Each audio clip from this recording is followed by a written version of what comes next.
কর্ম শব্দটি সংস্কৃত ক্রি ধাতু হইতে নিষ্পন্ন। ক্রি ধাতুর অর্থ করা, যাহা কিছু করা হয় তাহাই কর্ম। এই শব্দটির আবার পারিভাষিক অর্থ কর্মফল। দার্শনিকভাবে ব্যবহৃত হইলে কখনো কখনো উহার অর্থ হয় সেই সকল ফল, আমাদের পূর্ব কর্ম যেগুলির কারণ। কিন্তু কর্মযোগে আমাদের কর্ম শব্দটি কেবল কাজ অর্থেই ব্যবহার করিতে হইবে।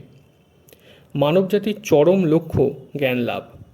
প্রাচ্য দর্শন আমাদের নিকটে এই একমাত্র লক্ষ্যের কথাই বলিয়াছেন। মানুষের চরম লক্ষ্য সুখ নয়, জ্ঞান। সুখ ও আনন্দ তো শেষ হইয়া যায়। সুখই চরম লক্ষ্য, এরূপ মনে করা ভ্রম। জগতে আমরা যত দুঃখ দেখিতে পাই তাহার কারণ মানুষ অজ্ঞের মতো মনে করে সুখই আমাদের চরম লক্ষ্য। কালে মানুষ বুঝিতে পারে সুখের দিকে নয়, জ্ঞানের দিকেই সে ক্রমাগত চলিয়াছে।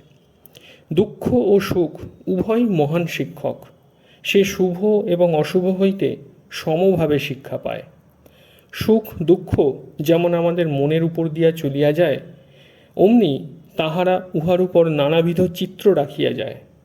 আর এই চিত্র সমষ্টি বা সংস্কার সমষ্টির ফলকেই আমরা মানুষের চরিত্র বলি। কোনো ব্যক্তির চরিত্র লইয়া আলোচনা করিয়া দেখো, বুঝিবে উহা প্রকৃতপক্ষে তাহার মনের প্রবৃত্তি, মনের প্রবণতাসমূহের সমষ্টি মাত্র। দেখিবে সুখ দুঃখ দুই সমভাবে তাহার চরিত্র গঠনের উপাদান।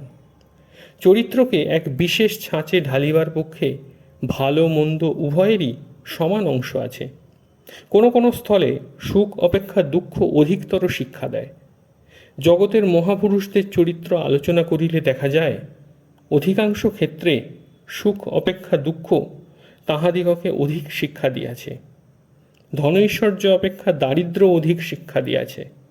প্রশংসা অপেক্ষা নিন্দারূপ আঘাতই তাহাদের অন্তরের অগ্নি প্রজ্বলিত করিতে অধিক পরিমাণে সাহায্য করিয়াছে।